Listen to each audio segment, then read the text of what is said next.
হেই বস, আজকে আমরা মজা করে একটি ইংরেজি শিখব। সো কাউকে তুমি কোথাও যেতে বললে, যেমন তুমি এখন যেতে পারো বা তুমি এখন চলে যাও, এই কথাটিকে বাংলায় না বলে তুমি যখন ইংলিশে একটু ডং করে বলবে, ইউ ক্যান গো নাও, তুমি এখন যেতে পারো। কিংবা তুমি এইভাবেও বলতে পারো, ইউ ক্যান গো নাও, তুমি এখন যেতে পারো।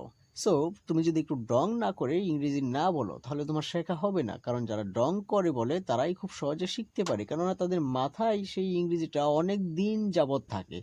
সো এখন কাউকে তুমি যদি যেতে বলো, তাহলে তুমি কিভাবে বলবে? ইউ ক্যান গো নাও, তুমি এখন যেতে পারো।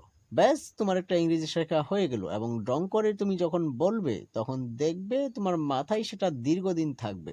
সো তোমরা যেন খুব সহজে মনে রাখতে পারো এবং খুব সহজে যেন তোমাদের মাথায় ঢুকে, আমি সেইভাবে তোমাদেরকে ইংরেজি শেখাচ্ছি। সো প্রতিদিন একটা করে শেখো, 30 দিনে হবে 30টা, আর 3 মাসে হবে 90টা। আর 90টা হয়ে গেলে তুমি তখন মোটামুটি স্বাভাবিকভাবেই সবার সাথে ইংরেজিতে কথাবার্তা বলতে পারবে। সো আমার এই আইডিয়াটা তোমার যদি ভালো লাগে, অবশ্যই আমাদের চ্যানেলটিকে সাবস্ক্রাইব করো এবং তোমার কেমন লাগলো সেই মতামত তুমি জানিয়ে দাও কমেন্ট বক্সে।